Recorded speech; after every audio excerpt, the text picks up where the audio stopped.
Muy buenas con todos. En este video, yo y mi grupo, Anamile Carpio, Edward Estete y yo, Miguel Béjar, hablaremos sobre qué pensarían diversos filósofos sobre la situación actual política económica en el Perú. Y bueno, quiero comenzar con Kant, Diógenes y Simón de Beauvoir sobre qué opinarían, ¿no?, sobre la situación actual en el Perú. Para ello primero debemos recordar de que pues en la situación actual en el Perú pues no es nada fácil, ¿no? Más bien que hay mucha corrupción y también mucha falta de moralidad. Además, muchas disputas, ¿no?, entre los poderes del poder de los poderes políticos, ¿ok? Bueno, yo pienso de que Kant pensaría o criticaría mucho, ¿no?, la situación actual porque vemos que no se obedece, ¿no? No se hace caso mucho del imperativo categórico que él nos explicaba, sino que más bien muchas personas se meten al gobierno, a la política, pero no con el fin de ayudar a los demás, como el imperativo categórico decía, sino que más bien se meten con un afán de querer tener más dinero, querer tener más poder, querer jalar agua para su molino, pero no ayudar a las demás personas. Y yo pienso de que él, Kant, estaría muy molesto por eso y bueno, muy angustiado, ¿no? No es muy decepcionado más que nada.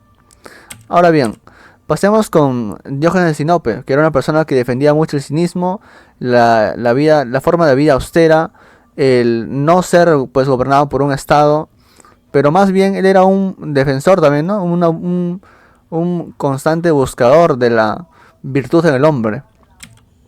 En mi opinión, él criticaría actualmente lo que se vive, ¿no? Que hay muchas personas, muchos políticos que desobedecen, ¿no?, al ser humano, al que es ser un humano, ¿no? Sino que más bien nos guiamos por el egoísmo, por el egocentrismo, por la envidia y no ayudamos, ¿no?, a crecer esta comunidad, ¿no?, que es prácticamente un país.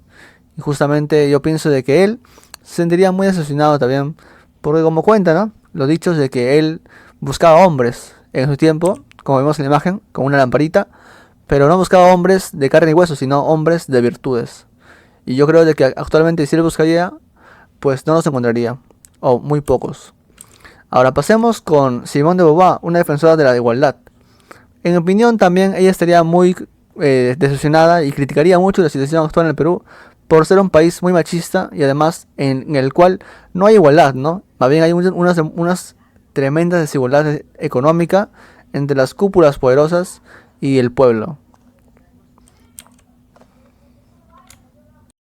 Continuando con la exposición sobre las voces filosóficas sobre el Perú en tiempos actuales, procederemos a hacer una pequeña interpretación y suposición de lo que tres filósofos en sí darían y su postura que darían de la sociedad peruana y sus en tiempos actuales. Como primer punto, pues debemos hacer una pequeña introducción. El Perú es un país que en la actualidad enfrenta una serie de desafíos y oportunidades de diversos aspectos. Esto va a depender de en qué aspecto nos ubiquemos.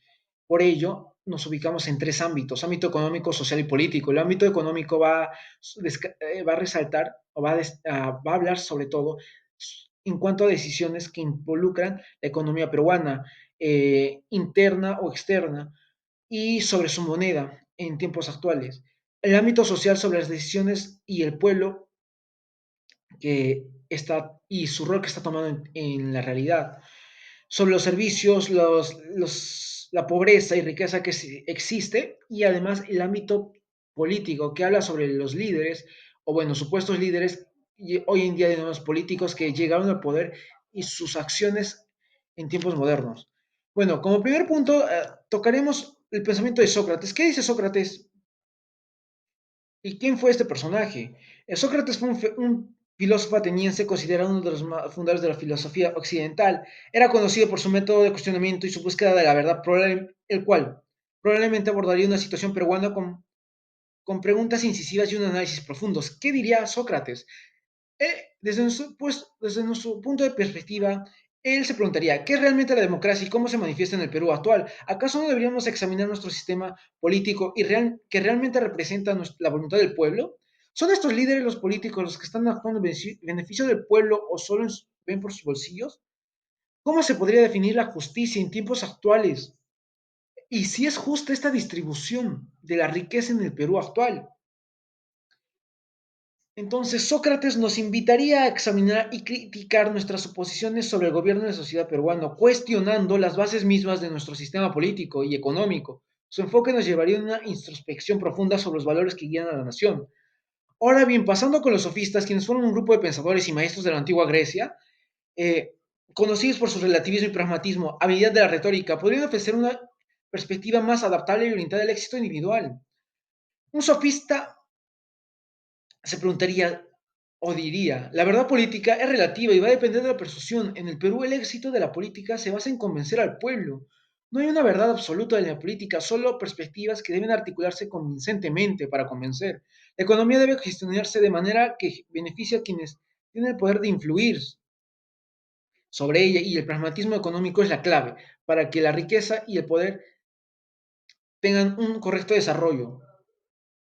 Entonces, la visión se basaría en explicar los conflictos y los cambios rápidos de la política peruana y cómo la importancia de la imagen y la comunicación toman un rol importante dentro de la política actual. Para finalizar, Aristóteles, filósofo griego y científico, valoraba la estabilidad en el gobierno y creía en el bien común.